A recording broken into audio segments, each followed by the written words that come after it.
Allez dans Mes paramètres puis Fonctions avancées puis Personnalisation des champs, table. Sélectionnez la table cible, par exemple l'ensemble des documents de vente ou juste devis ou juste facture, etc. Cliquez sur l'onglet Champs personnalisés puis sur Ajouter puis Ajouter un champ. Le logiciel propose de sauvegarder le dossier avant modification, ce que je conseille vivement. Choisir le type de champ, texte, entier, date, etc. Ici je choisis texte. Saisir le nom du champ, ici, je choisis de le nommer champ test doc de vente.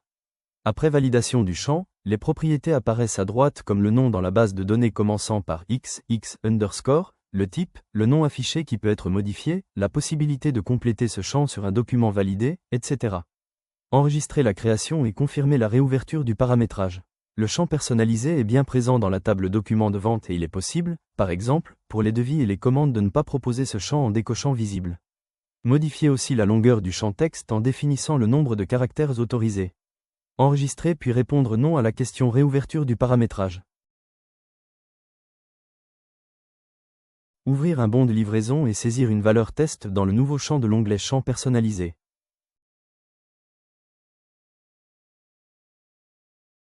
Faire un aperçu du document en sélectionnant le modèle qui fera l'objet de la modification. Cliquez sur Modifier le modèle pour qu'il s'ouvre avec l'éditeur avancé Report Designer. S'il s'ouvre avec l'assistant, le modèle doit avoir été personnalisé une première fois pour accéder au bouton Éditeur avancé en bas à droite de l'assistant. Depuis le dictionnaire, ajoutez ce champ depuis la table dans laquelle il a été créé. Pour ce faire, effectuez un clic droit sur Document de vente puis clic droit, Modifier. Dans l'éditeur de requête, faire un clic droit sur l'une des colonnes présentes dans cette table puis ajouter une colonne.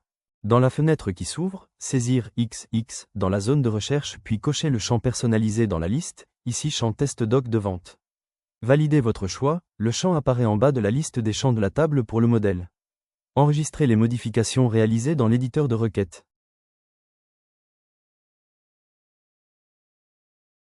Pour insérer le champ dans le document, il faut se demander si l'étiquette titrant la donnée est nécessaire et dans ce cas-là, cocher Créer un label dans les paramètres du dictionnaire. Le champ peut être ajouté d'un simple double-clic si les paramètres du dictionnaire le prévoient. Si le champ personnalisé n'est pas trouvé, c'est qu'aucun panneau n'a permis de le recevoir. Dans ce cas, ajoutez une zone de texte pour le titre que vous saisirez vous-même, puis une autre zone de texte pour récupérer le champ. Dans la fenêtre qui s'ouvre, double-cliquez sur le dernier champ de la table document de vente pour notre exemple, puis validez. Mettez en forme en utilisant le même style que celui appliqué aux textes adjacents, bordure, couleur de fond, etc. et en agrandissant si nécessaire la zone de texte.